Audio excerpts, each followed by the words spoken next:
We are live. Let me know if my audio is good so we could get started. Let me share the screen with you guys. Hi Soha, hi Music Guy, hi Puya. How you guys doing? Oh, Rudresh was here. All right. Let me share the screen. Also, I'm going to just play a little bit of the audio from this just to see. Did you hear Carl speaking? Let me know. So you guys are saying audio is good. Audio is good. Hello. Hi guys. Hi everyone. Hi Soha. Okay, the video from Carl is also good. Do you have the audio from him? Yep. All right. By the way, this is getting really annoying. I don't know. Like, does anybody talk to Kyle? Like when he gets things wrong, does he just live in this bubble that nobody updates him? Like, does he have any friends that like could like reach out to him and tell him how wrong he is about his takes? Like things that are out there. Like we have been going over this and pointing out how bad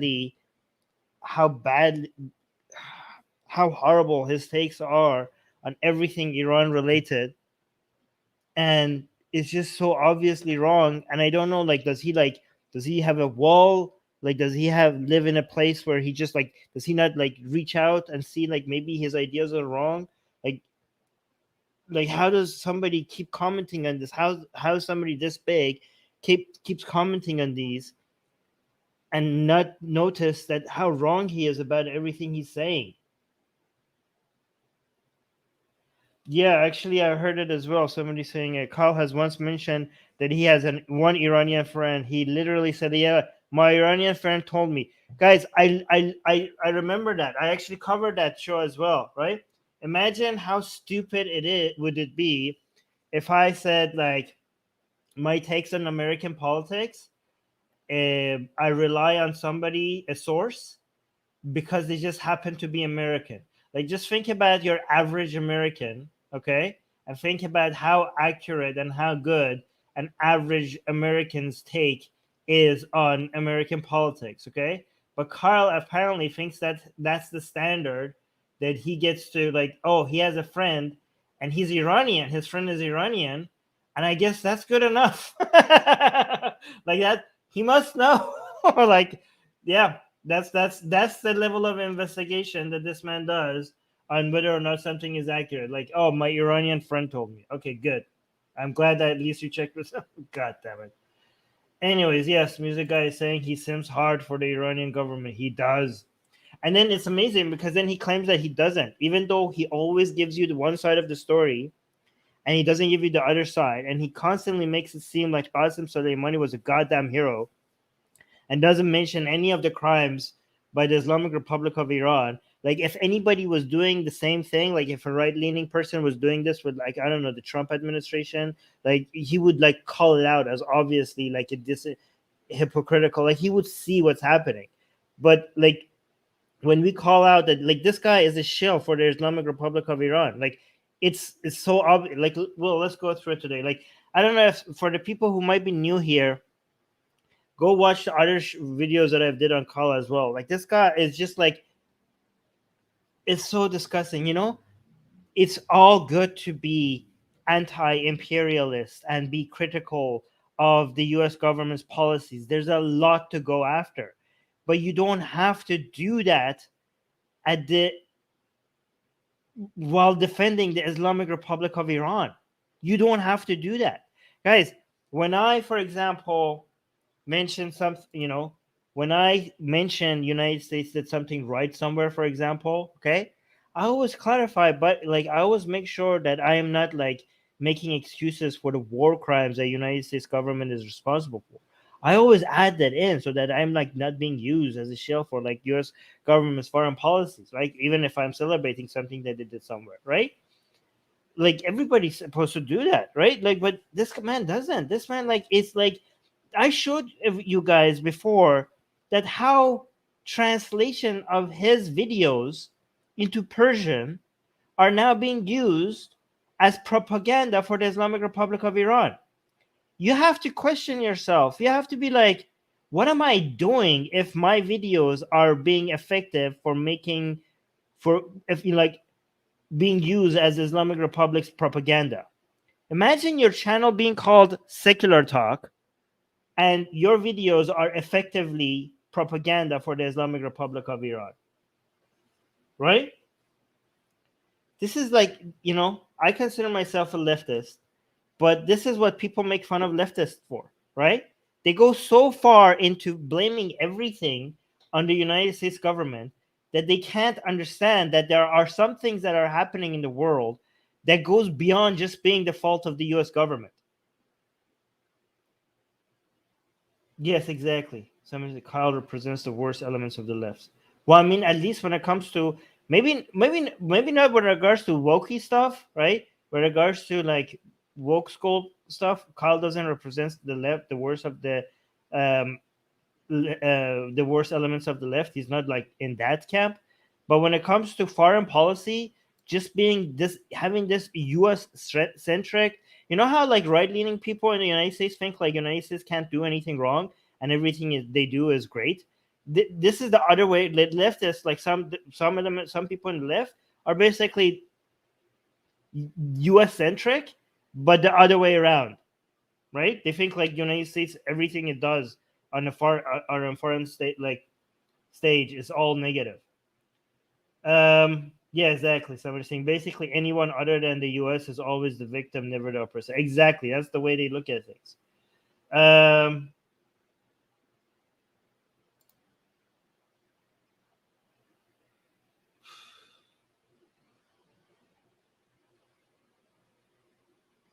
Yeah.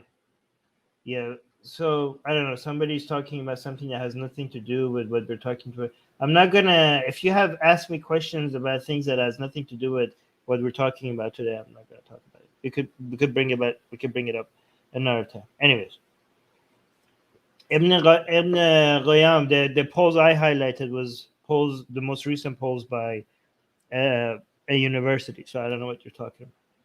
Anyways, yeah, and also people are reminding everybody, Music Guy, Soha, and Dali are reminding everybody to hit the like button. Please help us make this channel grow a little bit. Your likes actually do help a lot. Like, it doesn't cost you anything, and you hit the like button, and YouTube likes it when you do that, right? Like, YouTube just like, just do it, okay? Do it, and the channel grows, okay? So please make sure you like. Yeah, let's begin. Okay, sure. All right, let's start. So Donald Trump and Mike Pompeo were responsible when they were in office for murdering General Suleimani. Literally the only good thing. No, well, not the only thing. Okay, so here's the thing. Like, for people who might be new here, okay? I am aggressively anti-Trump administration. Aggressive, okay? But the Trump administration did only 3 things right, accidentally, okay? Maybe not intentionally, okay? Everything else they have ever done, in my opinion, has been horrible for the world, including human rights violations and war crimes, right? But the assassination of Qasem Soleimani was not one of the mistakes they made, okay? And because I am so against Trump administration, I'm willing to bet that this suggestion was probably someone else's suggestion. It was a good suggestion and they took it. All right, but we'll get to that, okay? So he likes to call it murder. I call it assassination. General Suleimani, it was one of the... Yeah, exactly. Somebody's saying like the 2 things he did right, the assassination of Soleimani, that was good. Baghdadi, was it the Trump administration's? Like, I don't know if I could give credit to. Okay, fine. 4 things: Baghdadi, the Abraham Accords, and fourth, what's the name of the operation that gave us the jab? What's the operation? Operation Vortex? Operation something with W or a V? I forgot. The operation that managed to because he wanted to get reelected, he really funded that thing that managed. I'm not gonna mention it because YouTube thinks I'm like being a conspiracy theory if I just mention the name of the thing that we know what we're talking about. Oh yeah, there you go. Warp Speed. Operation Warp Speed. Okay. So the Trump administration could also be Congratulations for Operation Warp Speed. That made it so that we got the solution to this goddamn mess a lot faster than a lot of people anticipated. So that was good. You know, I hate the guy. I hate his administration, but I'm willing to acknowledge, like, see, like, I'm not going to be like blind to things that comes out of it that is good just because I hate everything about, right? Well, not everything, right? So, you know, yeah, exactly. Warp speed. No, not time warp. Warp speed. Yeah, that was good. Yeah, seriously, like that you can't. I mean, again, I still give him credit while understanding that it was because he just wanted to make sure that he has something so that he could get reelected. So it's not like the man is a good person or anything, right? But still, if something good comes out of the administration, we have to acknowledge it. Top anti-ISIS commanders on the ground in the Middle East. All right, this is goddamn, guys. I know I'm going to pause a lot, but we have to dissect this video, okay? So don't get annoyed with me because we have to dissect this video, okay? So, you know what? Let's, even if you're somebody who thinks that the assassination of Qasem Soleimani was bad, not a good thing, okay? Maybe like not, the process was not good, it was not the right time. You know, like maybe you think like internationally, if you didn't go through the right, you know, that's fair. You know what? Even though I'm in favor of the assassination of Qasem Soleimani, there are good arguments to be against it. I mean, well, not really, but there are better arguments to be against it. Okay, this mofo goes beyond saying why the way it was done was, like, I don't know, wrong. He defends the criminal. I can't say the T word because YouTube doesn't like that, right? You know what? Screw it. Guys, make sure you like the video because I'm going to say the T word, okay? He defends a goddamn terrorist, okay? He defends him. Listen to what he's saying, okay? He constantly refers to Soleimani as like a hero who was fighting ISIS, okay? Listen to this. General Suleiman. So Donald Trump and Mike Pompeo were responsible when they were in office for murdering General Suleimani. General Suleimani, it was one of the top anti-ISIS commanders on the ground in the Middle East. Shut the fuck up, man. Okay, by the way, this video is recent, okay? This video is also recent. Like, this is not like he's been on this. The reason why he's making a video right now is because Raisi just came out and called for putting Trump and Pompeo on, like, you know, on a court or something, you know? We'll get to that. But he's been like, okay, so listen to it. You know who else was fighting ISIS? You know who else was fighting ISIS? Al-Qaeda was also fighting ISIS, okay? Taliban is also fighting ISIS. Taliban is fighting ISIS right now as we speak, okay? Do you want to congratulate the goddamn Taliban for fighting ISIS? Just because you're fighting ISIS, it doesn't make you not a terrorist, okay? Stop celebrating. This man was a mass murderer. This man was responsible for the murder of children. This guy was fighting freedom fighters. This man went to Syria initially not to fight ISIS, but to fight freedom fighters. And you know what kind of freedom fighters, Kyle? Secular freedom fighters. You are celebrating the man who oppressed secularists in Syria, in Iraq, and in Iran on a channel called Secular Talk. Yeah, and the Kurds as well. Good point in the live chat. Oh, shut the fuck up. Somebody's saying, where does he say Soleimani is a hero? This man has been constantly non-stop celebrating Soleimani. Okay? Always saying, like, oh, the man who was fighting ISIS, the man who was there to kill ISIS, to attack ISIS. Like, if I have to spell that out for you, I'm gonna fucking ban you from the live chat, you annoying position. Yeah, exactly.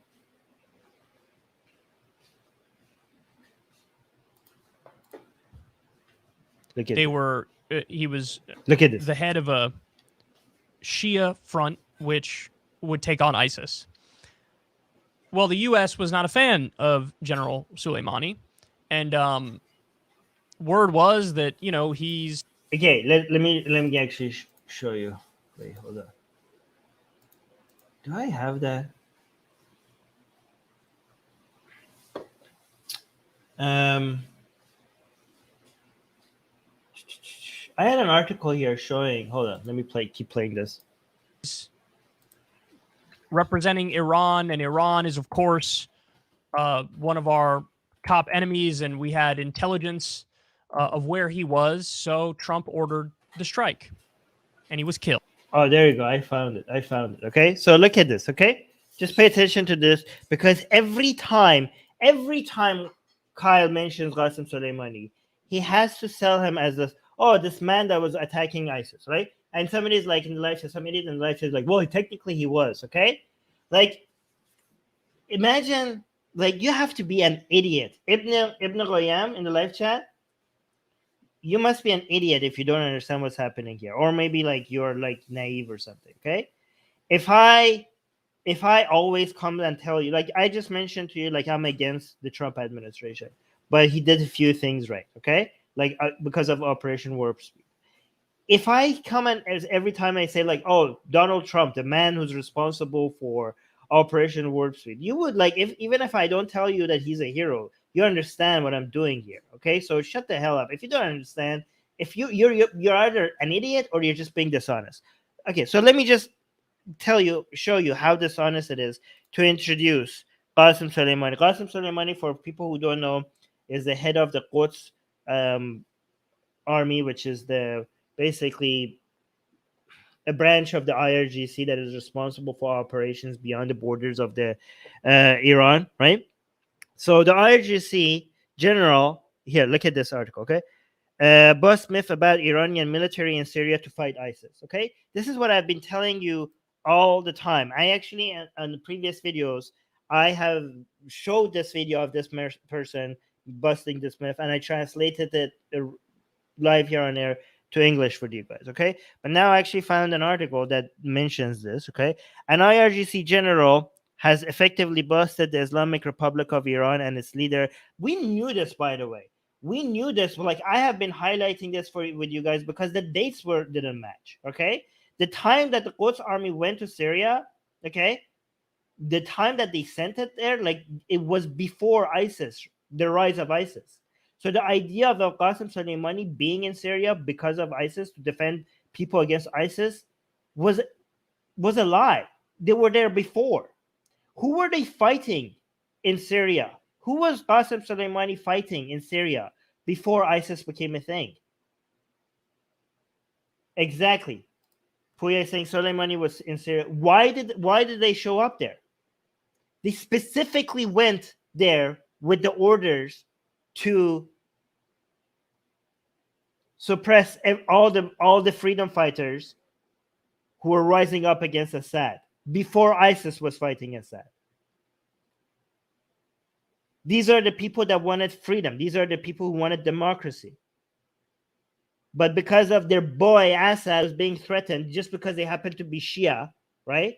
Because the Islamic Republic of Iran cannot tolerate, like when the Arab Spring was happening, the Islamic Republic of Iran was like, oh my God, this is fantastic. Let's support all these freedom fighters because they're fighting against like Sunni leaders, right? Like, oh yeah, like Ya Hussein, like oh, like all these people, like I don't know.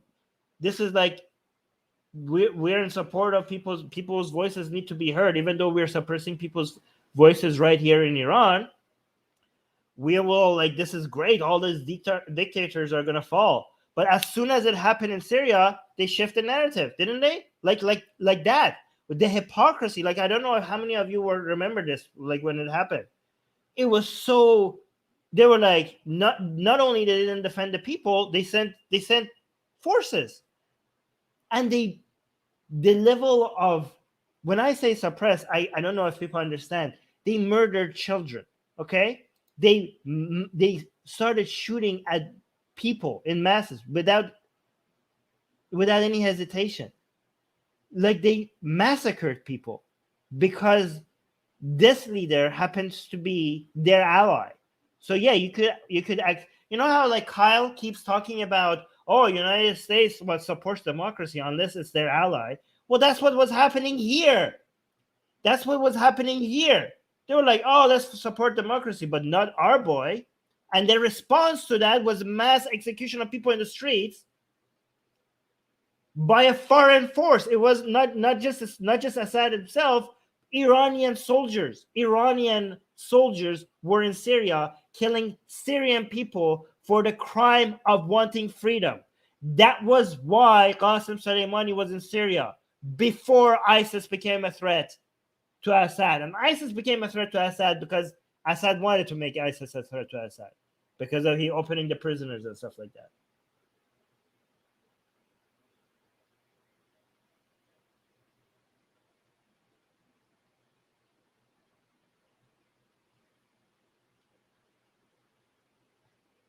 Yeah, somebody's saying Kyle shows very biased opinions towards Soleimani and Iran in general. You cannot disagree with that. Yeah. He doesn't condemn them. You know, guys, if I was talking the same way about any group of people, everybody would see it. You have to be very dishonest and stupid not to be able to see that, right? What he's doing here. Like every time he wants to say anything negative, they're like, well, they're a theocracy, and of course that's bad. But then he starts making excuses for them, and everything he says is like narratives for why what they're doing is justified. Okay, let's see more of that. Okay, somebody saying, yeah, they were in Syria because there were Salafis in the protest before ISIS. After a while, that Salafis. It wasn't just the Salafis, Benjamin. They were shooting average people who just wanted freedom, including children. Soleimani was his nickname. Qasem Soleimani's nickname was the child killer. He was referred to as the child killer. I'm pretty sure those children were not Salafis. This is a man that goes to Afghanistan and takes Afghan children as child soldiers to go fight in Syria. This is the man that some of these leftists celebrate.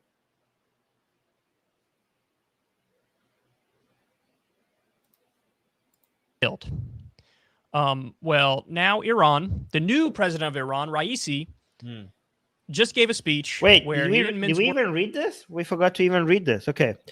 An IRGC general has effectively busted the Islamic Republic of Iran and its leader Ali Khamenei's claims about Iranian forces under the command of General Qasem Soleimani were dispatched to Syria to fight ISIS.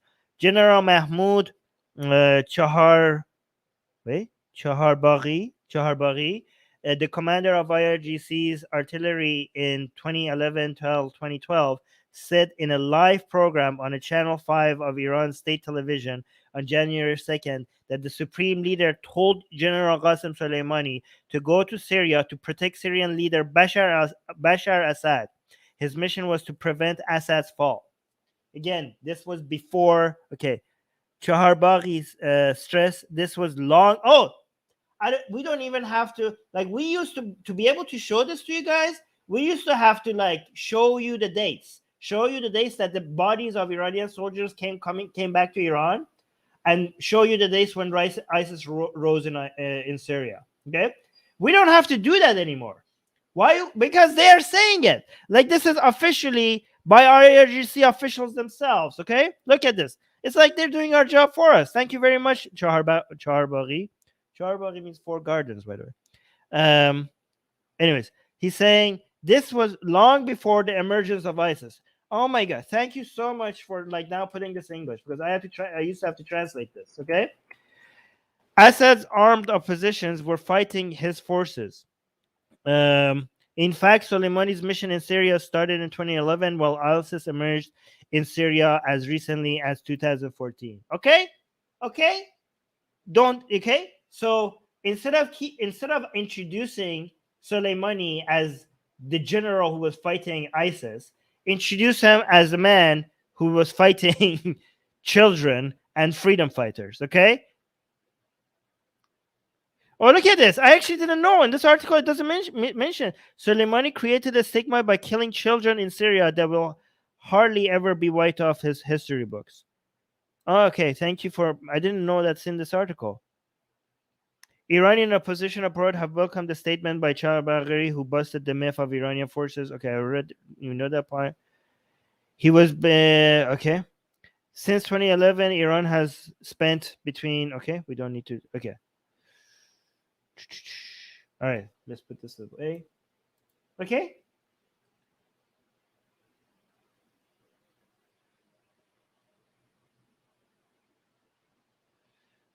Words, and he said, listen, it's a war crime and you should be tried for it. So let's take a look. This is from The Hill. Imagine quoting Raisi for saying Trump has committed war crimes. Okay? First of all, Trump has committed war crimes and he should be on trial, but not for this. Trump Trump and Obama and Bush all have to be on trial. Trump more than, Bush more than the other ones, and then Trump, okay? But Trump's main war crimes, this was not because Trump's war crimes was for his support, for his increased support. If anybody wants to remind me that Obama did that too, I know. Trump's massive increased support for Saudi Arabia's war crimes in Yemen, which is responsible for the greatest human crisis of our lifetime. Okay, that is the war crimes that Trump needs to be on trial for. Not this. Not this. This was a very strategic takeout of one individual who, unlike what they tell you, actually prevented war. It didn't start a war, it prevented war. It was the best response. Yeah, see? Qasem, who's speaking from, like, hey, Kyle, when you talk about your Iranian friends, these are my Iranian friends. Qasem is speaking directly to you from Iran. He's in Iran, okay? And he's saying Qasem's nickname is the child killer. Maybe you mention that. Maybe mention these things a little bit. Okay, for the idiots in the live chat who think like Kyle is not being defensive of Qasem Soleimani, then if he's not defending him, then he's coming across as if he is. So maybe his communication skills suck ass, okay? Yeah, it was a surgical strike. It was fantastic.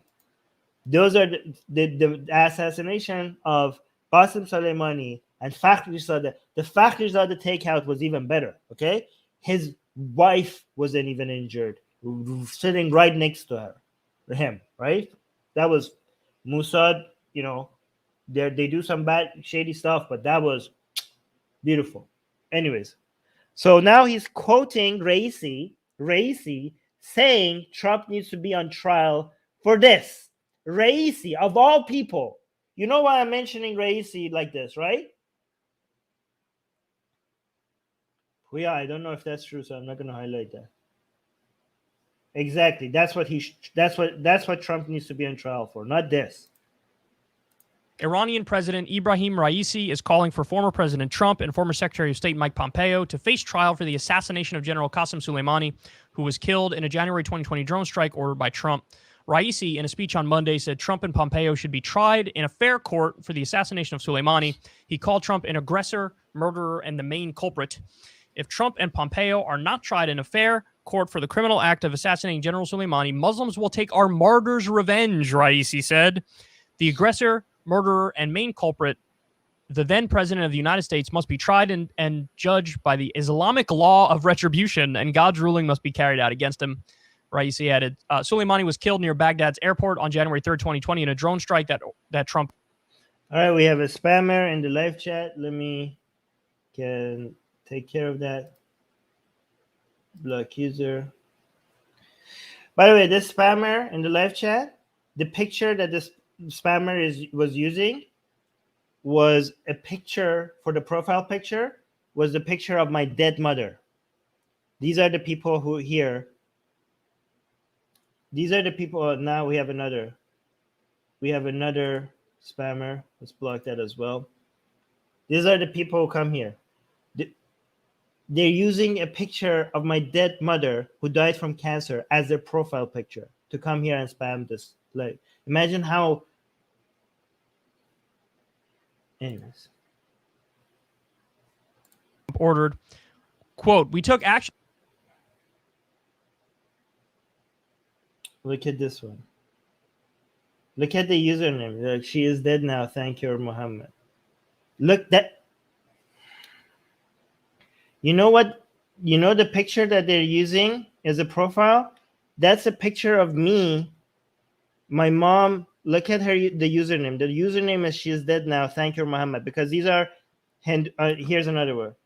That's the name of my mom and a picture of my mom who died. And that picture, the first one, that's a picture of when she was dead. That's my mom on her deathbed and me saying goodbye to her for one more time. And these are, by the way, the people you are seeing that they're spamming right now, this is Hindutva, okay? These are Hindutva. These are Hindus who, because I criticize Hinduism, they think I'm a Muslim because they think like anybody who criticizes Hinduism must be a Muslim. And that's why they're saying, you're Muhammad. So saying she is dead now, thank you, Muhammad, because they think I'm Muslim, and by your Muhammad, they're referring to like Muhammad as if that's my prophet. Look, unbelievable. Oh, now somebody is using a picture of my dad. Look, that's a thing. I sleep with Jila Asasangobi, and that's the name of my mom. Look at the people. Look at this. This is disgusting. These are I don't know the Hindutva who are here. What do you think you're achieving by doing this? Like, people, you think like you're defending your religion? You think you're defending Hinduism this way? Do you understand that nobody, like, you are actually making it yourself look a lot worse? What do you think you're achieving by spamming the live chat? People are gonna have. Anyways, let's continue. Last night. Thank you, music guy, for like you're doing your and Soha. You guys are doing a really good job cleaning up the live chat. Sorry to the mods. Sorry that you have to do extra work. Unbelievable. Stop a war. We did not take action to start a war, Trump said in a statement that execution and God's ruling must be carried out against him. Raisi added, Soleimani was killed near Baghdad's airport on January 3rd, 2020 in a drone strike that Trump ordered. Quote, we took action last night to stop a war. We did not take action to start a war, Trump said in a statement. Yeah, we agree on something. Ibn Qiyam is saying it's quite sickening to do this to your family members. Yeah, it is. I appreciate you saying that. The next day. I remember reading. Sorry, guys. Sorry, I got distracted. They were trying to distract me, and they were successful. I apologize. I should try to stay focused. Judged by the Islamic law of retribution, and God's ruling must be carried out against him. Raisi added, Soleimani was killed near Baghdad's airport on January 3rd, 2020 in a drone strike that Trump ordered. Quote, we took action last night to stop a war. We did not take action to start a war, Trump said in a statement the next day. I remember reading that quote. All right, let me actually bring up something. Okay, so if, for example, Kyle hears something if the Trump administration, okay, or somebody he doesn't like says something that is extremely hypocritical, okay? Let's say, for example, the Trump administration says like, I don't know, this is cancel culture or something that, and then you could point out like, dude, like you're the one who wanted to use libel laws against journalists, and you think like being kicked off of Twitter is cancel culture, right? Like, he constantly does that. Like, when the people he doesn't like, or people that when they come out and mention, like, set some standards and act like they have the moral high ground, he calls out their hypocrisy, okay? But he doesn't do that here. Raisi is saying Trump should be on trial for war crimes, okay? Who is Raisi? Okay, the current president. So this article was published before Raisi was elected as president, but it still does, says this, highlights what I wanted to highlight, okay? He says Iran's president-elect Ebrahim Raisi is a hardliner linked with mass executions. Okay, but okay, Soha is saying Kyle is a moron. No, he's not a moron. No, he's actually very clever. That's actually what makes it frustrating. Okay, Iran's president-elect. Okay, so Raisi has been accused. Like, guys, this is misleading. He hasn't been accused. We have we have audio recording of him being directly responsible for. He was part of what is called a deaf council or a deaf. Wait, hold on. Deaf committee. Okay, he was part of a deaf committee that is responsible for mass executions of people who were for the crime of just being against the Islamic Republic, for political descendants, right?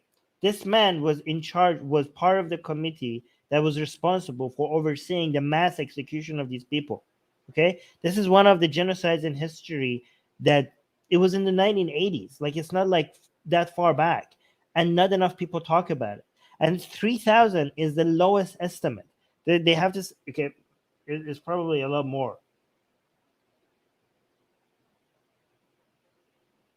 Yeah, this is, well, yeah, Ibn Qiyam, this is what this is referring to.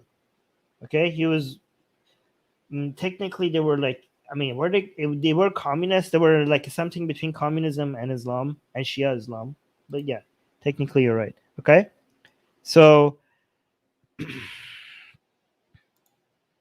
yeah, the youngest member of the 1988 Tehran Deaf Committee, Raisi, has been accused of systematically sending as many as 3,000 people to slaughter. Guys, like, if you read the reports of these mass executions, they were bringing bodies by with trucks. They were loading them on trucks, taking them, killing them, and bringing their bodies back, and then bringing another load of people. Like, they were like, they couldn't keep up with the bodies. It was like, if you actually look at what was happening, this is one of the darkest um, periods in Iran's history. It was so bad that the person that was supposed to be the supreme leader after Khomeini, the Montazeri, he was objecting to all of this. He was like, history will not forgive us for this, and that's why he was sidelined and put on house arrest, and Khamenei became the supreme leader instead. So one of the founders of the Islamic Republic, the Islamic Revolution in Iran, he was like looking at this, and he was shocked about how evil everything was becoming. Khomeini was ordering the mass executions of these people who were against the Islamic Republic, and one of the founders of the revolution was like, history will not forgive us for this, right? But this guy, unlike Montazeri, this guy was like a loyal follower of Khomeini, and he had no problem following the orders and doing the mass executions, right? This guy, and oh, by the way, this is an old article, because now he had a response to this. Oh my God, I wish I had that. Guys, you know what I'm talking about, right? Puya and Qassem in the live chat. Reporters, I think it was an Al Jazeera reporter, after he was elected, asked him about these allegations. Was it an Al Jazeera reporter or was it a CNN? I forgot which reporter it was, right? And he responded. That, of course we did this, and we did a good job, and we need to be congratulated for it. So when he was pressed on this, he didn't even deny it. Look at this live chat, guys. Sorry if I'm. This is the name of my mom. Look at what they're doing. My mom who died from cancer. Look at what I have to deal with.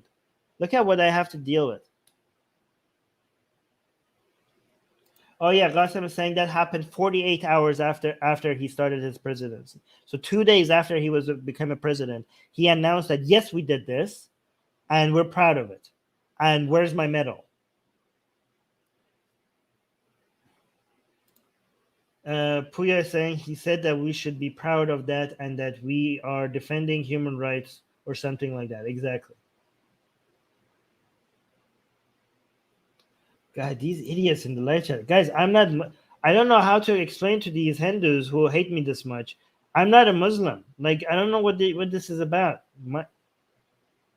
Remove your black Kaaba arm in you. Kuta? What the hell is a kuta?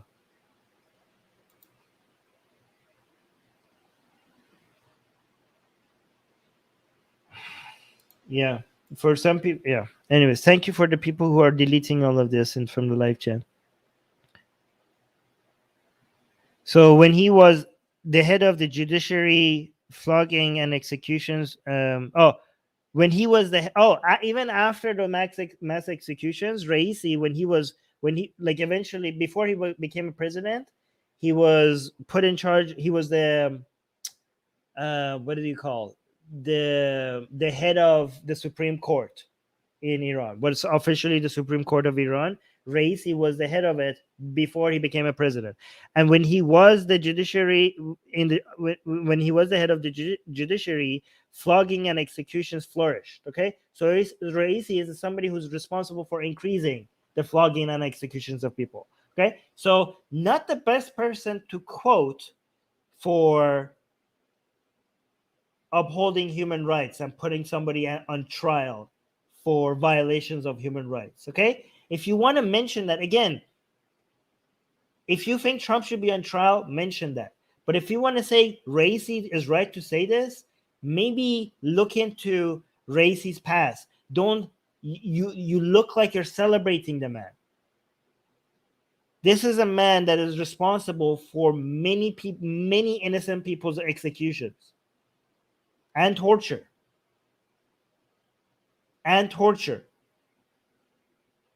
If you knew that about anybody else, you would probably mention that. You would call out their hypocrisy, but you don't do that when you seem like you're celebrating Raisi.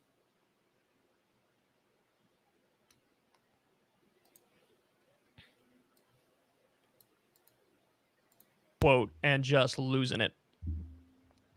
We murdered your top commander to prevent a war, not start it. Flip the script. Imagine Iran kills a top American general, and then we're ready to respond, and they go, whoa, what are you guys doing? We didn't murder your general to start a war. We were trying to stop a war.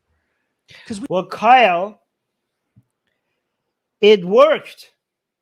So Kyle is acting like it's dumb for the Trump administration to suggest that they took out Qasem Soleimani to stop a war.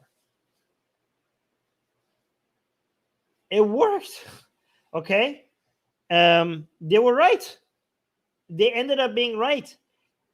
What Kyle also doesn't mention is that the Islamic Republic of Iran was constantly attacking U.S. interests in Iraq without any response from the U.S. government.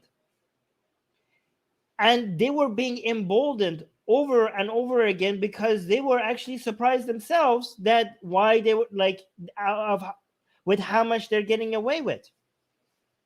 The Trump administration was looking pathetically weak.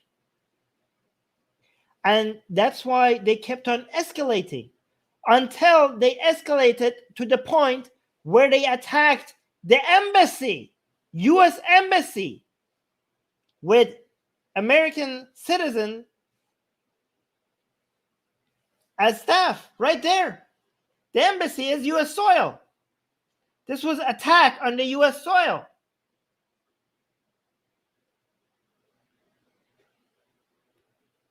And I want to ask everybody, if you had to respond to that, if you don't respond to an attack on your embassy, you are like, what are you signaling to the world? That you could just attack U.S. embassies? You're in a very tough position. Like, okay, we need to respond now. But how do we respond to not escalate a war, but also respond in a way that we don't signal to the world that we don't respond strongly when you attack our goddamn embassy? I honestly can't imagine a better response. Instead of attacking Iranian soil, you have Qasem Soleimani, which is outside of Iran, So taking him out means the least amount of death, him and Mohandas right next to him, possible, while sending a huge signal. It was at the same time a very aggressive attack, a huge cost to the Islamic Republic of Iran, and at the same time, not on Iranian soil, so not to escalate a full-on head-to-head war. And at the same time, the casualties were like less than 5 people. Okay? I can't imagine a better response that at the same time it was extremely strong while not encouraging full-on confrontational head-to-head war with the least casualties possible. Can you give me can you tell me what would you do? Especially at that convenient time when this was happening and Qasem Soleimani was outside of Iran's borders and you knew where he was. What else would you do? Would you have no response? Well, congratulations. Now you are even more like you're the most pathetically the superpower on the goddamn planet. Apparently can't even respond when there is an attack on the embassy. On the embassy of the United States Embassy. If you have a more aggressive attack on like, okay, you attacked US soil, we now need to attack your soil, your Iranian soil. Now you're like potentially escalating war. Can you tell me a better response than taking out Qasem Soleimani? I can't think of a better response.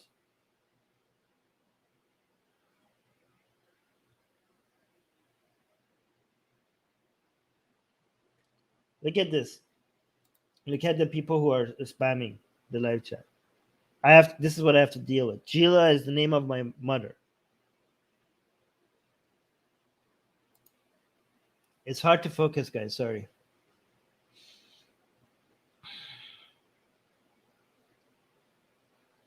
We thought he was going to come for us or something. I know. Another thing I wanted to point out. It worked. What do I mean by it worked? Okay. The calculation was that this will send a signal to the Islamic Republic of Iran that they can't just keep doing this. And they got the message. The response was a retaliation on a US base with the advance warning so that American soldiers don't die. Because they knew they can't escalate this. So the calculation of the Trump administration in this one, like again, I'm not a defender of the Trump administration. I have had many shows against the Trump administration, but on this, you know what? I don't even want to give credit to the Trump administration for this. Okay, whoever in Pentagon was advising Trump, their calculation, or the Trump administration, their calculation on this was correct. It de-escalated the war, and when the base, the U.S. base in Iraq that they attacked. It was Ain al-Assad, right? The name of it was Ain al-Assad. They warned the U.S. They leaked the information that there's missiles coming, so that American soldiers evacuate, so that they could go home and say like, "Oh, we took revenge, we took their base," but also kind of indirectly signal to the Americans that we don't want to escalate. Okay, and the Trump administration saw the fact that they didn't want to escalate. And they decided also not to escalate. It was the most responsible response by the Trump administration. It was the best thing. Also, side effect, saved a lot of people from Qasem Soleimani, from the monster that was Qasem Soleimani.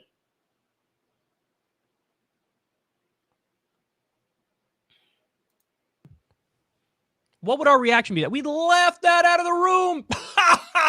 Are you? Well, you would be wrong. Of course we're going to attack you. You just declared war on us. You just killed our top commander. What are you, insane? Are you insane? Do you have any brain cells in there? But we do. How is he saying this knowing that it worked? He's like, are you insane? This is like you did this to de-escalate the war? No, this is not going to de-escalate the war. It's going to escalate. Well, it didn't. You're acting like they were insane. You right now are in the future You have the information that it worked. God damn it. To them, and Trump said that with a straight face. Look, I'm not trying to start a war. I just murder your commander because I wanted to prevent a war or something. Every single one of you predicted that this is going to lead to World War III. And you were wrong. On this one, the Trump administration was correct and you were wrong. So when we do violent actions, it doesn't count. We define it as... Who said it doesn't count? Why is this a straw man? That was a response to an attack on the U.S. Embassy. Offensive and preventative by definition, even though there's zero evidence Soleimani was going to attack. Okay, somebody's asked, we'll get to this. So what are the attitudes in Iran on Soleimani? Didn't give him a martyr status. We'll get to this. I have videos and pictures for you guys. We'll get to that. Okay, yes, guys, the admins, are you guys banning the people? Yeah, they are banning the people who are spamming. It's not just they're not just removing it, they're banning them. They're blocking the spammers. The U.S. in any way, shape, or form. And then they go, oh, well, he was involved in the Iraq war and he went after our people then. Well, now he's on the ground fighting. Look at this. Somebody's saying, when I left Hinduism, these people did the same to my family. They always came after the woman in your family. Yes, exactly. Religious people tend to do that. ISIS attack the U.S. in any way, shape, or form. And then they go, oh, well, he was involved in the Iraq war and he went after our people then. Well, now he's on the ground fighting ISIS. And you took out him, which means what? You were look at this. Is this not a defense of who? Where is that Ibn what? Ibn something? The other guy who was saying he's not defending Qasem Soleimani. Is this not a defense of Qasem Soleimani? In the Iraq war and he went after our people then. Well, now he's on the ground fighting ISIS. And you took out him, which means what? You were de facto allying with ISIS. Is this not the most dumbest thing you've ever heard? If you take out the person that is fighting ISIS, you're allying with ISIS. So if somebody tell the women in Afghanistan who are in the streets protesting against Taliban that they're being allies with ISIS, because the Taliban is now oppressing women in Afghanistan and at the same time fighting ISIS. Okay? The women in Kabul right now, the videos that I've shown you guys of women in Kabul who are protesting against the Taliban, somebody please reach out to them and tell them that they are allies with ISIS. This is the dumbest thing. Yeah, exactly. Puya is saying, what the hell?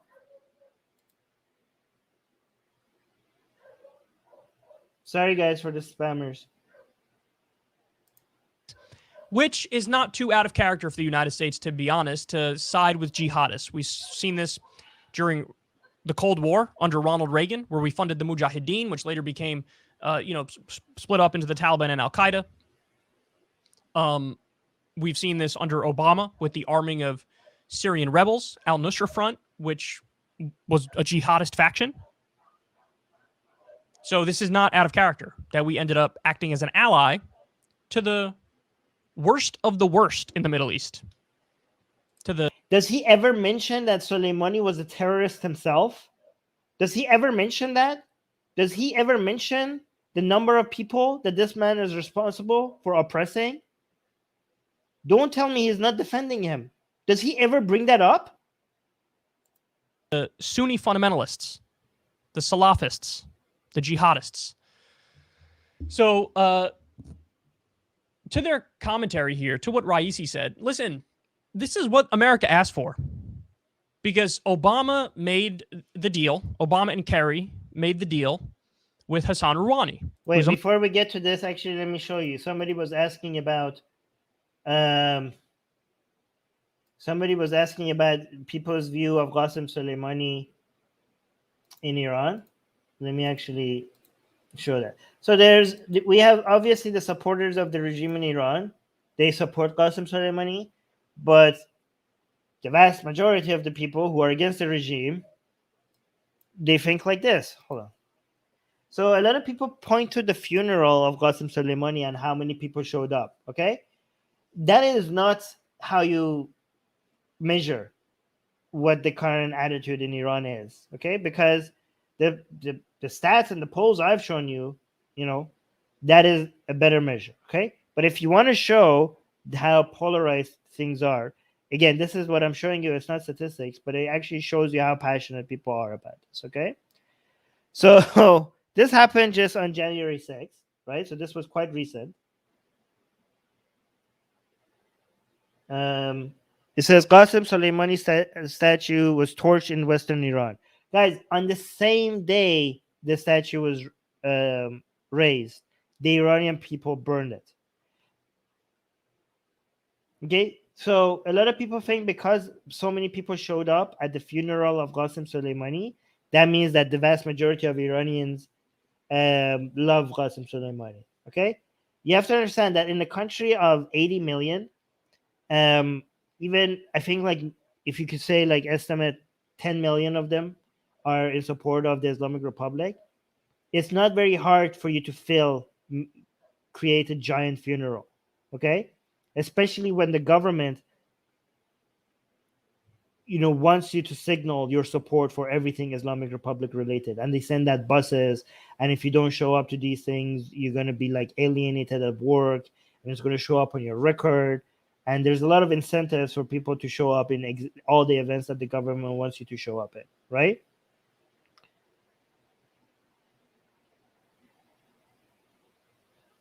Somebody's saying, somebody's saying, why are there spammers here on the stream? Yeah, they're Hindutva. They just follow me everywhere. It doesn't matter. They keep following me. So Qasem, who's also in Iran, is saying Iranians put this on flame just a few hours after unveiling. Yeah, guys, they raised the statue during the day.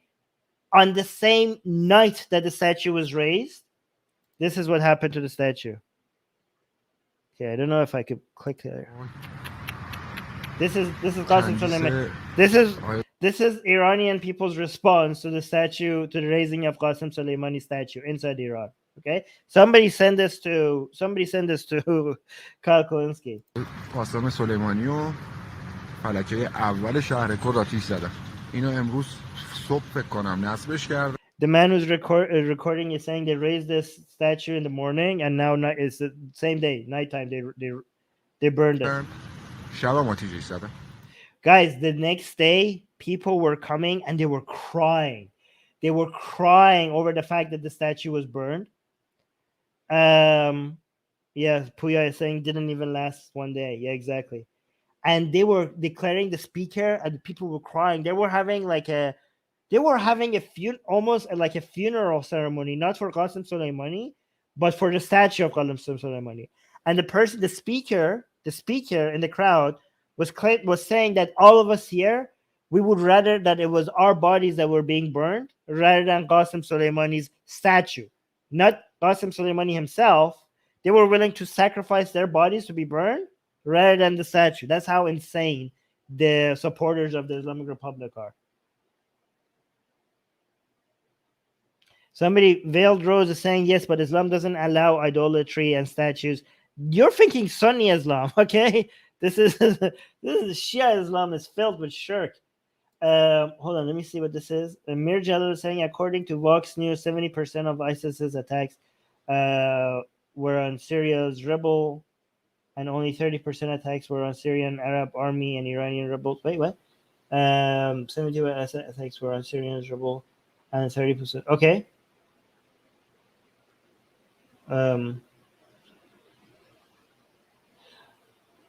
So is Iran okay? So a lot of the Iranian proxies are Syrian and Iraqi and Lebanese citizens.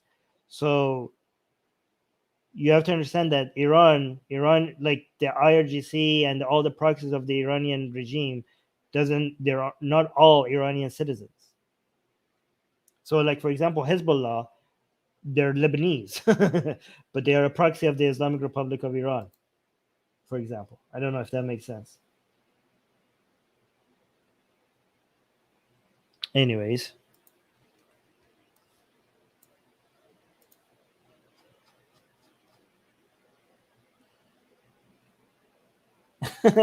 Veiled Rose is saying, bloody hell, so people make up Islam as they go. Who knew? Exactly. The moderate in Iran. Oh, okay. This is interesting. Okay.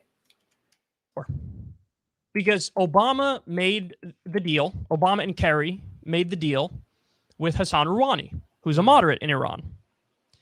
So he's he also wants to defend the moderates in Iran. All right, even though they're all part of the same problem, he constantly does that, right? Like exactly. So I was saying moderate. Well, I mean, act like they're moderate, right? However, let's. So he says he thinks like there are reformers in Iran who are supposed to be the good guys, apparently, according to Kyle, and we have the hardliners, and it's because of the United States' bad policies that the hardliners are in power. There's some truth to that, but if he wants to, but the only difference is that there are no reformers; they're all part of the same team. Okay, I'm not going to get into that, but even if you want to go with the reformers were good, and now because of Trump, now we have the hardliners in power. And if you want to play defense for the moderates, what you have to also take into account is like Qasem Soleimani was aggressively against the moderates, right? Your hero, your boy, okay? Your Qasem Soleimani. We now have a confirmation by the current IRGC leader that Qasem Soleimani, because Rouhani had said some things indirectly against that seemed to be interpreted as some, a little bit of a criticism against Khamenei.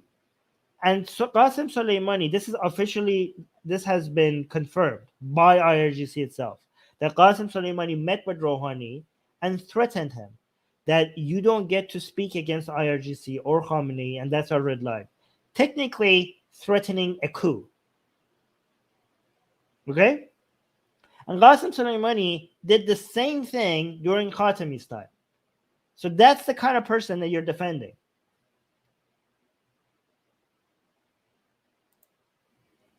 And then we look at this, the things that they're using in the live chat. Unbelievable. Oh, where's Mirjala's comment? Mirjala is saying, point is that Assad and Russia use ISIS to crush the rebellion brutally. Okay, yes, but Russia, it was also leaked by Zarif's audio that Russia used Iran. If you want to talk, okay, so I don't know if you know this, but Mirjala, go look at the audio that was leaked by the previous foreign minister by Iran, Zarif, okay, that confirmed that Qasem Soleimani was working on the orders of Russians in Syria. So that is also has been confirmed. Oh yeah, here Puya is saying exactly. According to Zarif, Soleimani was also receiving orders from Russia. Exactly. So that's also been confirmed. So go look that up. Violated the deal 1,000 ways, and we pulled out of the deal. So what happened in Iran was people looked at the moderates and they said, "You suckers, how naive are you? You cut a deal with the great Satan and they went back on it immediately. Why did you even cut a deal with the great Satan? Everybody knows we've been warning you. Of course they're going to stab you in the back and twist the knife, you losers." And so that led to the rise of the right in Iran, the hardliners. Unbelievable. Kyle, you're an idiot here. Okay, maybe I was wrong. You are an idiot. They're all the right. They're all the extreme right. Okay? Rouhani, who you call a moderate, is more right than your far right. Because of this, the right came into power. God damn it. And Raisi won. Raisi's a hardliner. So now this is the kind of talk. This is not the only. Okay, Rouhani failed to every single promises that he made. He was a puppet. He was he was just there to appease the people while Khamenei does everything he was, and people realized that. It wasn't because of the deal. People realized that they were being fooled. They were being given. It was false hope. It was controlled opposition. That's why people didn't vote for the reformers anymore because there is no reformers in Iran. That you get from hardliners. Under Rouhani, we made a peace deal. Under Raisi, fuck you and the horse you rode in on, and you should be tried for war crimes, and you should be tried in an Islamic court too. And if you're not, well, we're going to take our martyrs' revenge on you. This is what you asked for. You wanted to be a hardline. You wanted to be an asshole. You wanted to rip up the deal, which was working phenomenally well, not according to Kyle Kulinski, according to the IAEA, the International Atomic Energy Agency, who was tasked with checking whether or not the terms of the deal were being upheld. Was it? Was the deal working very well, Kyle? Was it? Okay. Here's the thing. I actually defend Obama doing the deal, and I think Trump was an idiot for getting rid of the deal. But I don't ever suggest that Iran, the Islamic Republic of Iran, was trying to abide by the deal. You keep saying, according to IAEA, yes, on the sites that they were supposed to be observing, okay, no violations were happening. Like, they were abiding by the things that they were supposed to be doing on the places where they had access in monitoring. You keep saying, like, oh, according to them, there was no violations, okay? But everywhere else, there were, like, Kyle thinks that, oh, Iran just wants nuclear power just because of peaceful reasons. We have been constantly showing you how that is not correct, okay? We have shown you that audio recordings from Fakhrizadeh confirmed that they were always, throughout this entire time, that they were part of the deal, before the deal, after the deal, during the deal, looking for not nuclear energy, but nuclear weapons. This is also what Mossad managed to unearth from Fakhrizadeh and show to the Americans. Okay? This is why from the very beginning they knew that the deal, behind the deal, they were constantly looking for ways to get nuclear weapons. Okay? They knew this. This is why they knew who to go after. They had to go after they have to go assassinate Fakhrizadeh. Let me actually see.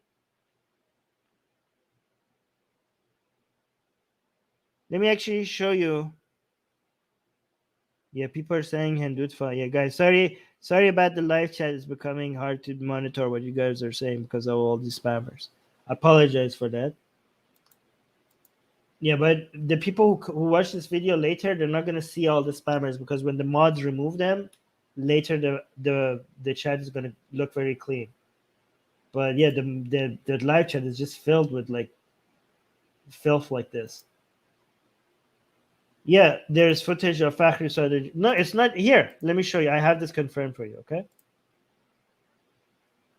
Again, I'm not giving you information from the enemies of the Islamic Republic that might be biased, okay? Every single thing I'm telling you is officially from Iranian officials themselves. Like, these are things that they are admitting, okay? So you could go look this up. It's saying Iran's ex-nuclear chief confirms weapons cover-up. Okay, we knew this. We had shows before that where we translated these things for you, but now we have the English version of this. Hold on. I think it was okay here. On the anniversary of the assassination of the nuclear scientist Mohsen Fakhrizadeh, and on the eve of the resumption of nuclear talks between Iran and the P5+1, this guy, Fereydun Abbasi Davani, I think, a former head of Iran's Atomic Energy Agency, confirmed that Fakhrizadeh was active in a program to build nuclear weapons. This is the first such admission from a government official in the history of the Islamic Republic. Okay, guys, we had all the evidence for this.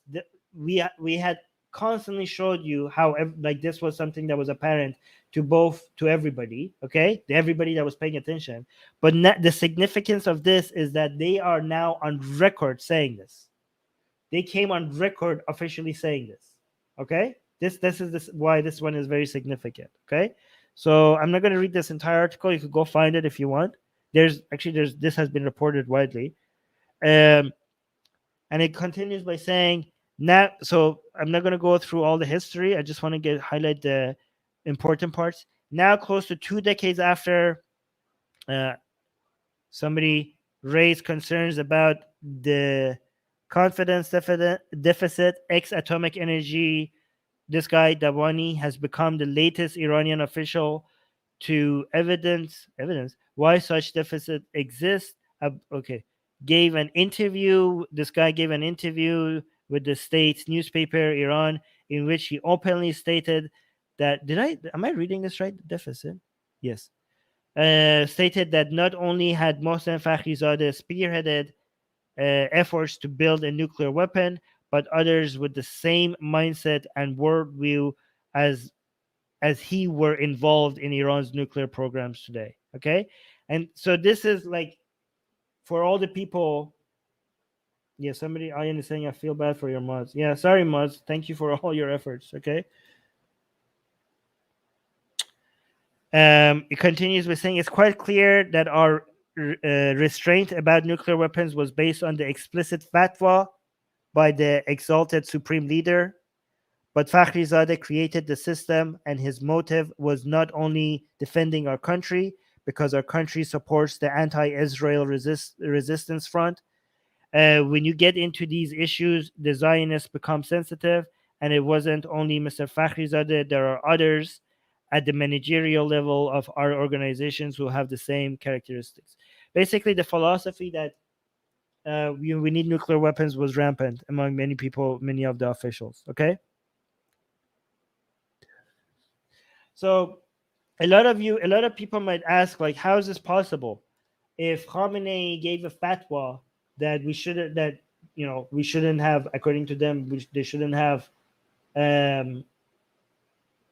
nuclear weapons, then how could you make an excuse for having nuclear weapons? Okay, so what you have to understand that in Islam, you could always violate even the highest Sharia laws, even something that has been mandated by authentic hadith, and even above that, something that has been mandated by the Quran, if you calculate that there's a threat that to your life. Okay, so with that loophole, if that loophole exists for the most authoritative Islamic rulings coming from directly from the hadith or the Quran itself, violating a fatwa for being able to survive with the excuse of this, we need this for our survival, is easy. You could be like, yes, there's a fatwa and we shouldn't have nuclear weapon unless we need it to stay alive. There's your loophole. So a lot of people thought that Khamenei came out with the fatwa. That means that there's no way. Khamenei is such an important figure. He's like the supreme religious leader in Iran. That means that there's a commitment by the Islamic Republic of Iran that they're not going to have nuclear weapon. Not so. Not at all. Exactly. Somebody like this is a great example. Like this is a fantastic example. Like being allowed to eat pork if you're starving. So you're not allowed to eat pork in Islam unless you're going to starve to death, then it's allowed. Something that has been mandated by the highest, like this is like way above a fatwa. Pork being haram is way above a fatwa, and you could violate that rule if your life is in danger. So you think they can't violate a fatwa? Fatwa is way below all of that.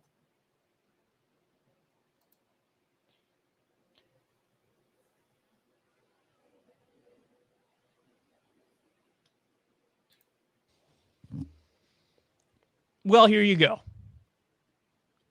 And listen, the Islamic stuff aside, we got a super chat. Oh, thank you. Veiled Rose is saying, love AR and all the work you do. Please try and have a Peter. Yes. I don't know how to pronounce his last name on your show. He's great. Ally for ex-Muslims and human rights. Susanna, if you're watching this, please, let's take note of that maybe later. But yes, thank you for the super chat. Oh, and guys, also, if you want to support us financially, link to our Patreon is in the description. But if you can't, just like the video. That's also very helpful. Okay, just like the video and share the video. Oh, you should be tried in an Islamic court. That stuff aside. Oh, look at this. Here's the support for Raisi. Okay. Well, here you go. And listen, the Islamic stuff aside, where you should be tried in an Islamic court. That stuff aside, is there an actual argument that Pompeo and Trump committed war crimes? Not here. And they should be tried in an international court of law? Yes, they should be. Not for this one, but for Yemen. You bet your ass there is. We even look, we told you, the International Criminal Court told the U.S., because part of our crackdown on Iran, we were even sanctioning medicine from going into that country. Bull crap. I already did a video on this. The blockage on medicine in Iran is because of it's the Islamic Republic of Iran that is blocking medicine to come to Iran, not the United States. The United States, I mean, here's the thing. Again, I don't want to make excuses for United States foreign policy, okay? They have done many, many horrible things. But on this, exactly, Qasim is like, guys, these are Iranians in the live chat that they're like, they get really offended over this, okay? This triggers a lot of Iranians every time somebody says that. The United States went out of its way to make sure that the sanctions do not cover food and medicine, okay? But the Islamic Republic of Iran itself banned medicine because they're protectionists. It was the Islamic Republic of Iran that officially medicine that could have come to Iran, they banned it, or they cut the funding from buying the medicine from outside of Iran with the excuse of promoting internal production, okay, which has resulted in many children dying and very slow and painful deaths because the medicine that they're producing is not as good, okay, and medicine is becoming extremely expensive because of these idiots. Oh, by the way, Ayan, thank you so much for your super chat and your super sticker. Thank you so much for the support, guys. Thank you. I also veiled this thing. You're welcome. I'm a patron too. Well worth it. Free, uncensored, blasphemous art. Oh, thank you. Here, let me show you. If you guys want to see the video I made on this, just go to this channel, Secular Jihadists. Go to the video section, and you can search for the video that I did on this. It says the title of the video is "This is why Iran has a medicine scarcity." Okay, it's a lie. Like, this is completely bullcrap. What Carl is saying is completely bull. It's the complete opposite of what he's suggesting. Okay. I also want to be able to say what Khamenei, one of the main medicine that Khamenei banned was the one that is the most important right now. I can't mention it because YouTube might, like, we got a strike because YouTube thinks that I was spreading misinformation, but I wasn't. I was actually highlighting misinformation. So I can't even mention the disease and the jabs, the Rona and the jab. Okay, the medicine for that, the jab for that, was banned by Khamenei. Like, actually, the United States government was actually trying to get the jabs inside Iran, and they banned it. This is completely the opposite of what Kyle is suggesting. Yeah, AJ is also, AJ and Suha and Music Guy are reminding everybody to like the video. Thank you, guys. Puya is saying 3 years ago when I worked as a pharmacy assistant in Iran, we have had American multivitamins and protein powders. Sanctions have never affected medicine. Yeah, but I don't know if that's considered medicine. Just go watch this video, because in this video, we bring in experts, and this is the BBC as well, okay? And the people who are directly responsible for bringing medicine inside of Iran, okay? And these are the children who are suffering in Iran. They're having very, very slow deaths because of the ban on medicine that the Islamic Republic of Iran introducing. The sanctions do not include medicine and food. It's absolute horseshit. What he's suggesting is absolute horseshit. Qasim is also mentioning in the live chat, yes, Iranian officials have announced several times that Iran has never been subject of food and medicine sanctions. Medicines are piled up in customs, waiting for cheap dollars from banks. Yes. I mean, that was before. Now it's even worse because the government is officially banning the medicine because they're trying to make a buck out of because the IRGC has its like tentacles all over the internal economy of Iran. So if they ban imports, they make extra money. This is basically a cash grab by Iranian officials. Like they try to ban the medicine because they make money out of internal productions.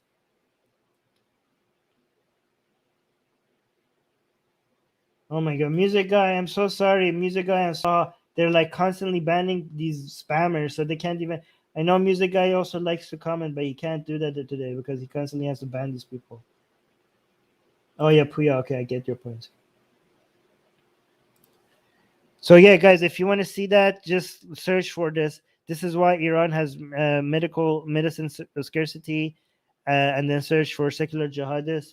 Hopefully, this video will show up and you could watch it. Okay, or you could just go to the video section of our channel and just look for it. Okay. So this is a lie. This is an absolute lie. The International Criminal Court said you cannot do this. This goes to women. This goes to children. This goes to civilians. They need medicine. It's illegal for you to block medicine from going into their country. They didn't block medicine. They made it available. The response from America was to pull out of the International Criminal Court and chastise it and say, thank you. We're going to go ahead and keep sanctioning the medicine. The United States was, wait, what is it? Am I misremembering this? The United States was never part of the International Criminal Court. He's saying in response to this? Wait, guys, am I misremembering something? Maybe I am. In response to this, the United States pulled out of the ICC?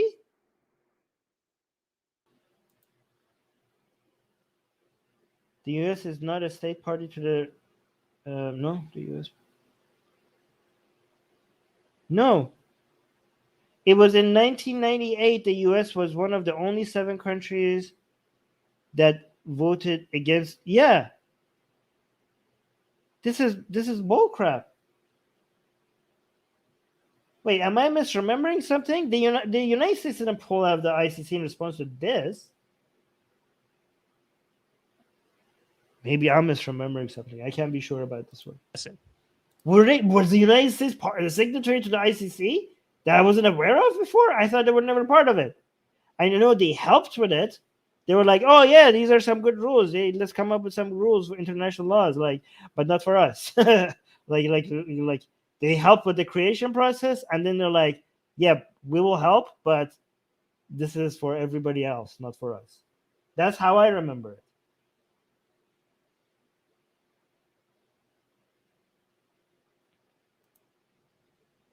On that alone, that's a war crime.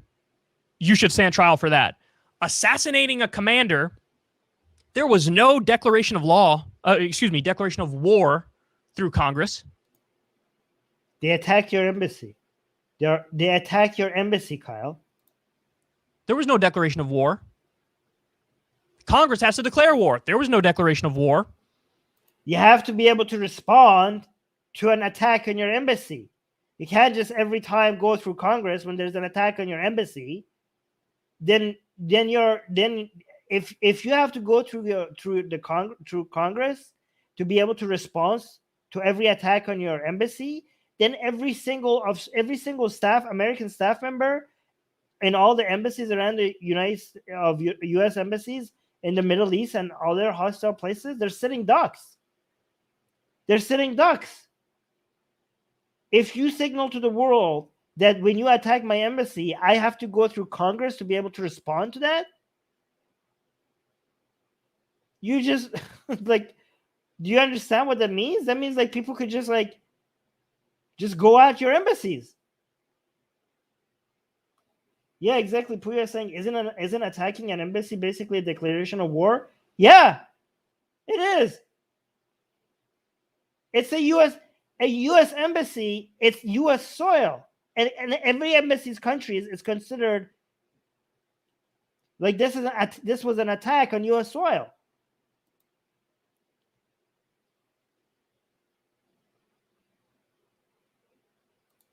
There was no, they didn't even pass anything saying that Suleimani's a okay target, where instead of saying, oh, we're going to war against a country, they could have said, hey, here's a specific target you can go after. They didn't even do that. There was no declaration of war in any way, shape, or form. What would you suggest as an alternative target that would send a strong message without that much, with less casualties? Like I want these people to provide an alternative. And you did an offensive, illegal, unconstitutional assassination on a foreign commander and almost sparked World War III. Really now? All these people were saying, World War III is coming, World War III is coming. And we were like, no. And then it didn't happen. Now we're saying like, oh, it almost happened. It wasn't even close to almost happening. It wasn't close to almost happening. If you go look at the way that the Iranian officials reacted, they were scared. Even recently, a speech came out. They were like shocked. They were like, we had to do something so that they don't attack us anymore. They were bluffing. They were like, oh, we will like gift you America. We will crush you. And then you took out Qasem Soleimani, and they were like running around like headless chickens. They were in no position. They're in no position to start World War III. You're exaggerating how much power these people have. They will be crushed in a week.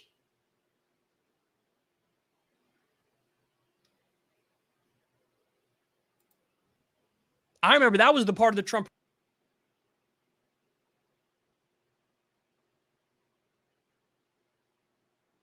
Somebody's saying, Armin, though an interesting argument I've seen is that without Soleimani, the proxy groups can go out of control from the IRGC and Iran. Well, that's what's happening. Look at, like nobody has been able to replace Soleimani's control over all the Iranian proxies. And now they're even fighting each other. Like that never happened during Soleimani. Soleimani managed to even stop an entire uprising by the Kurds, like a declaration of independence, close to a declaration of independence by the Kurd in Iraq, and Soleimani just flew over there and just like they stopped.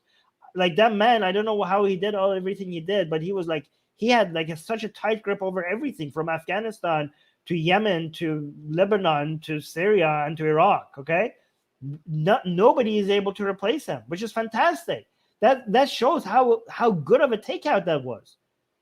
Like Iran's influence around the entire Shia crescent has been completely diminished, like relative to before. Look at what's happening in Iraq. All of these proxies that were supposed to be loyal to Tehran, they're now actually fighting each other.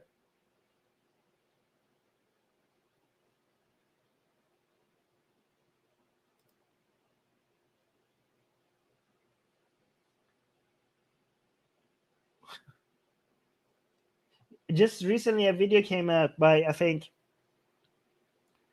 which general? It was a Salami or something. Yeah, I think it was some. Yeah, I forgot his name.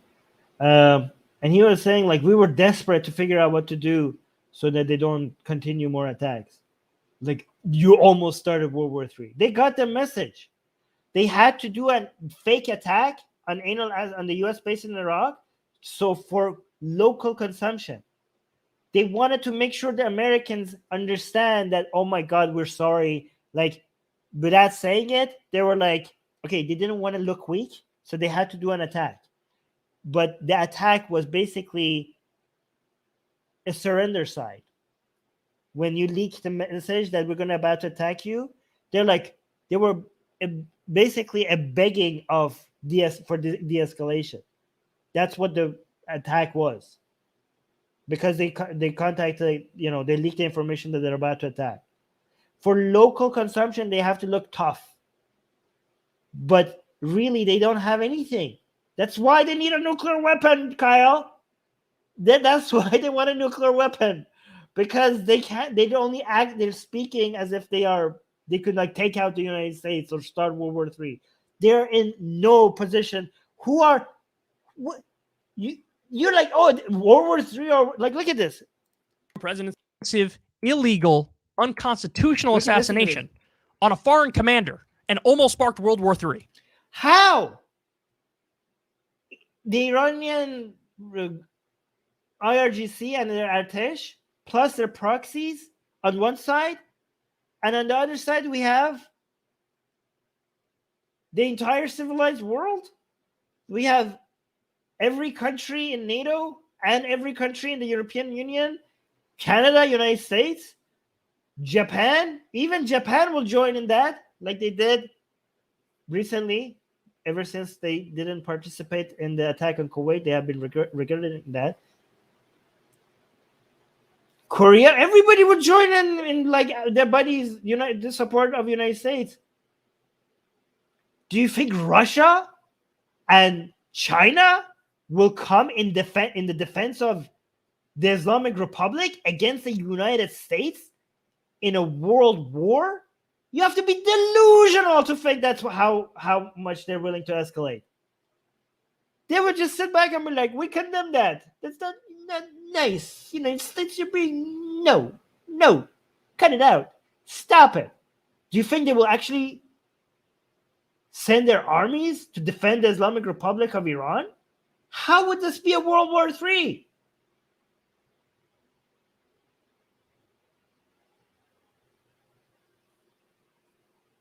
This is a political commentator. Like, look at this. He has a channel of like almost 1 million subscribers. He does this for a living. And this is the level of commentary we're getting. I remember that was the part of the Trump presidency. I was like, oh no, what have you done? What have you done? Because then what happened? Well, immediately there were retaliatory strikes within the next few days. Yeah. A fake one. If you should know this, Kyle, it was a fake one. They signaled to the Americans to please take out your troops because we don't have the capacity to escalate this. They signaled like nobody died. No, not a single person died. Retaliatory attack. Kyle, if you don't know that was a fake retaliation, then you are like in no position to be commenting on any of these events. And if you do, then you're lying.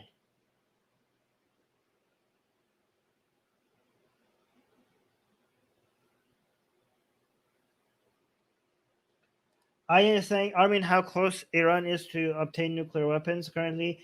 It's very hard to tell, okay? Because unfortunately, the people that have the best information of this is Mossad, but their mouthpiece is like the right-leaning politicians in Israel, and they have this attitude of exaggerating, right? So the people who have the best information are not giving us the most honest, so it's hard to tell.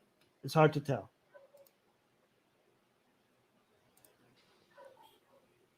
And so you sparked a backlash. You sparked more fighting. And for what?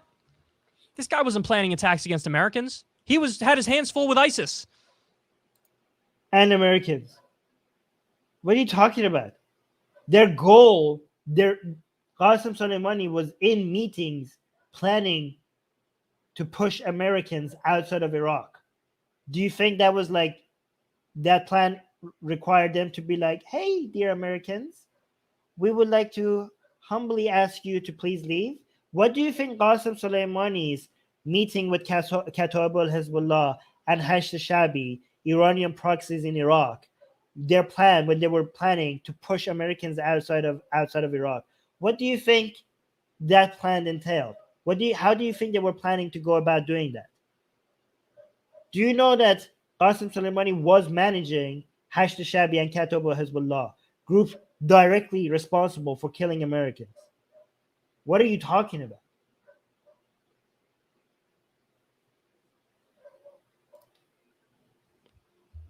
I'm sure at the time Israel... Does he know that he's... Like, did he look into it? Or is he just like... Netanyahu were involved. They're always pushing for more tensions and more war with Iran. I'm sure Trump surrounded by his neocon hawks. Probably Bolton was still there at the time. I don't remember. But I think Bolton was still a top advisor at the time. And all the neocons want more war, more war, more war, be more hawkish, raise tensions more, kill, murder, assassinate. And somehow when we do it, it doesn't count as offensive, even when it's by definition offensive. It's only defensive or whatever. No, we're not. No, you're not saying that. This was defensive. This was defensive. Just because this was defensive, that doesn't mean that we're claiming everything that Trump is doing. Like, this is a straw man. This is a straw man. No, Trump's directly supported attacks on civilians in Yemen. That was offensive. And it's a war crime. I acknowledge that. We should acknowledge that. We constantly try to highlight that. So we're not saying that, no, like Trump is not doing everything Trump does is defensive.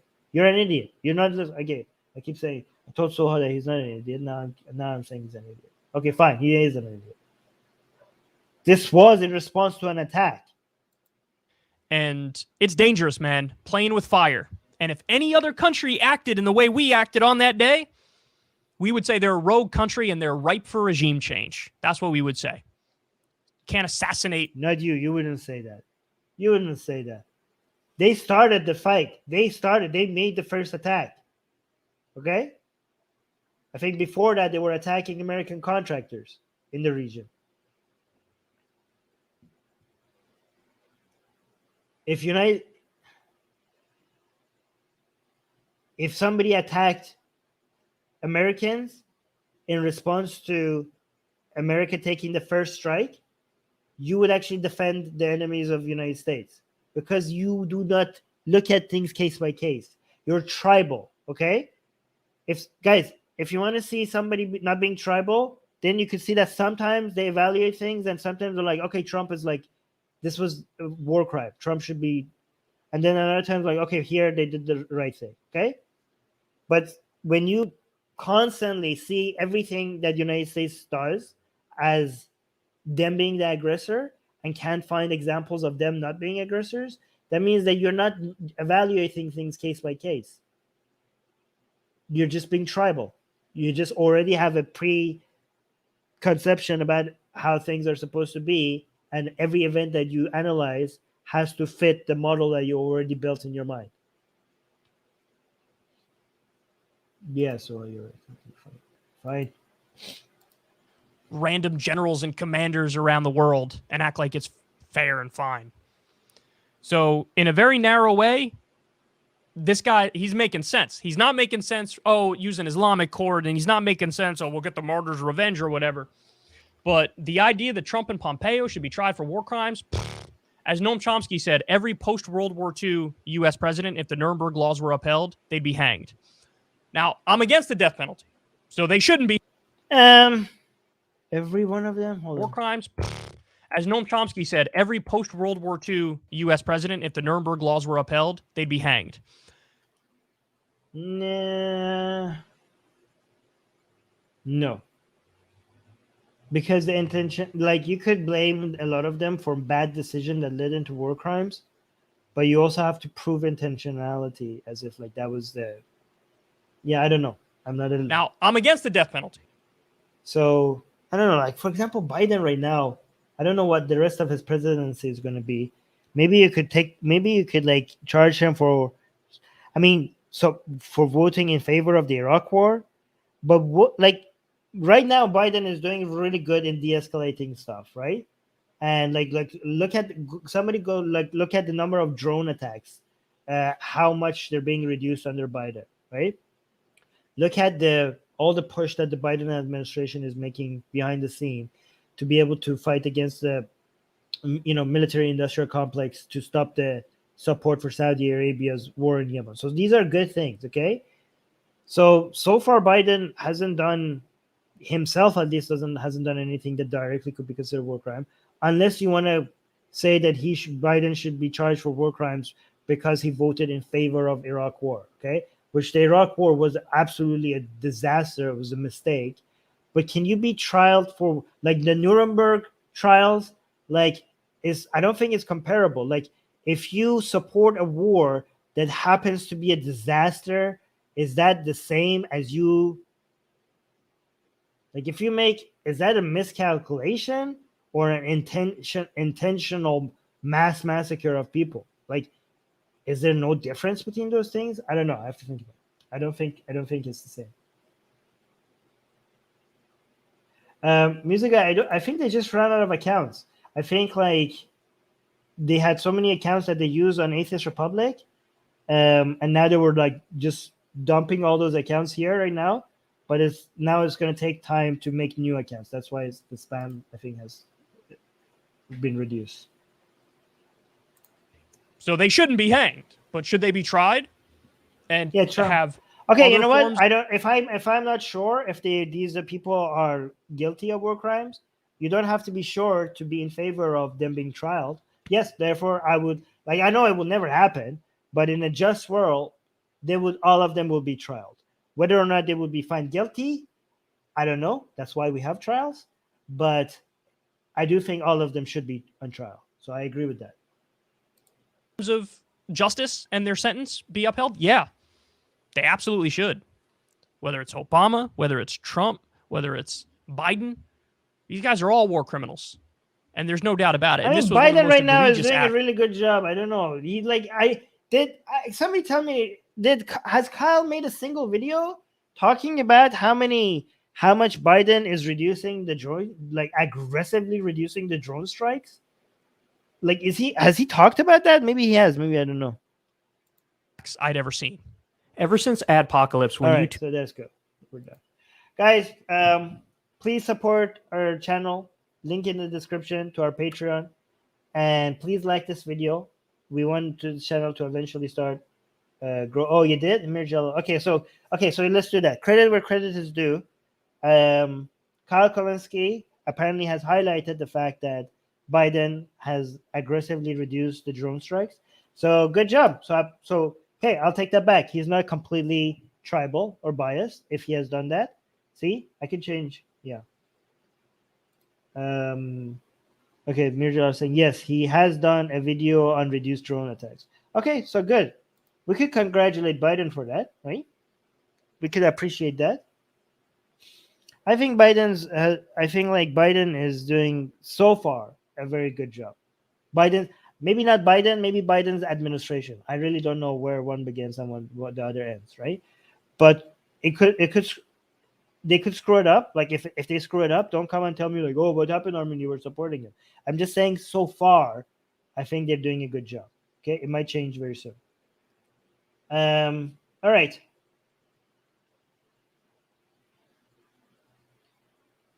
Yeah. And to the people who are spamming this video, I want to say that you're not going to be able to stop me. Okay. I don't know what you are. Maybe like you must be living a very, very sad life. Like you could be very, I'm pretty sure your life is not as ideal as it could be. And you could have spent all the time that you spent to make all these accounts to maybe go learn a new skill that would help you make more income to get you out of the shithole you probably live right now. And you're probably miserable and jealous and sad. And the only joy that is left for you in this world is to be able to use your keyboard to maybe get some pain out of somebody else across the world. And I have to confirm that that's not ever going to stop us. So nice try. And I'm sorry that you're sad. And I'm sorry that your life is this miserable. And I hope you find something more productive to do with your life. Okay? Anyways, thank you guys for supporting us. Oh, and Deborah's here. Hi, Deborah. All right. Okay, guys. Bye. Right, don't leave without liking this video. And please recommend this channel to as many people as you think could be interested. Okay? Bye, guys.